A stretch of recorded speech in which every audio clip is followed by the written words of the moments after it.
কিরে রবি, তোর মরিচ খেতে মাছ চাষ কতদূর হলো?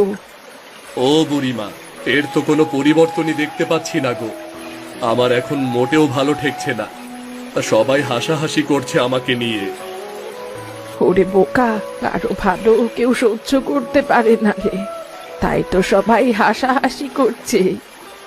আরে বুড়িমা, ওই পরশ আর ওর বউ আমার গিন্নির কাছে যা তা বলে গিন্নির মনটা ভেঙে দেয়।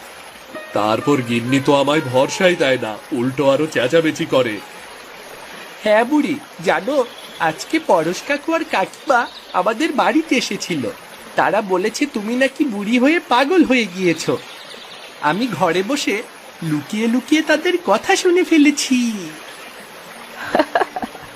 তাই বলেছে বুঝি?